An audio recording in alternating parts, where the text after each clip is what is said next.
Zeptikira. Ayaya. Ramboga Tikira. Ayaya. Nevertheless, let's kill a mina. A hooligan, royal. Atina kuya kuso tamba babas. And the symbol and the tambe babas. Get to you to usa tambe babas. Achingo viringa usa rada babas. Achisi sebe. Uya mutu sendi kuru menzebe. Manya bata chino ni chichi. Mangwana basu shuwira kuhita sebe. Watashanyushe kubata nzira mukikumira mzira. Unotofira ishosho. Ininushe kubata ndima handi kumiri mzira. Unotofira ishosho. Isikinengo viringa.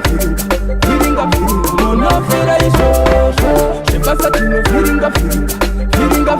Unofira ishosho. Mkuru Zeptikira aka viringa. Shanasi yariku Shumba fashions Copacabana ano viringa.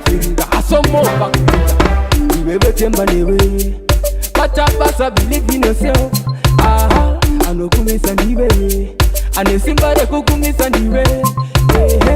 Watashanyushe kubata nzira mukikumira mzira. Unotofira ishosho. Ininushe kubata ndima handi kumiri mzira. Unotofira ishosho. Isikinengo viringa.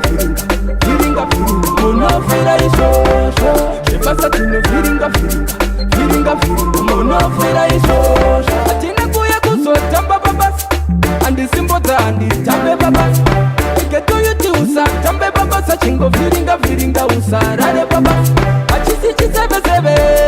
Uya mutu sendi kuru menzebe. Manya bata chino ni chichi. Mangwana basu shuwira kuhita sebe. Watashanyushe kubata nzira mukikumira mzira. Unotofira ishosho. Ininushe kubata ndima handi kumiri mzira. Unotofira ishosho. Isikinengo viringa.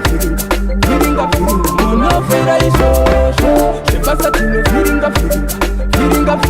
Unofira ishosho. Mkuru Zeptikira aka viringa. Shanasi yariku Shumba fashions Copacabana ano viringa. Asomo bakuta Iwewe temba lewe Patabasa believe in yourself. Aha Ano kumisa ndiwe Ane simbare kukumisa ndiwe. Watashanyushe kubata nzira mukikumira mzira. Unotofira ishosho. Ininushe kubata ndima handi kumiri mzira. Unotofira ishosho. Isikinengo viringa.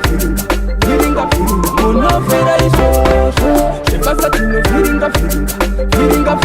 Unofira ishosho.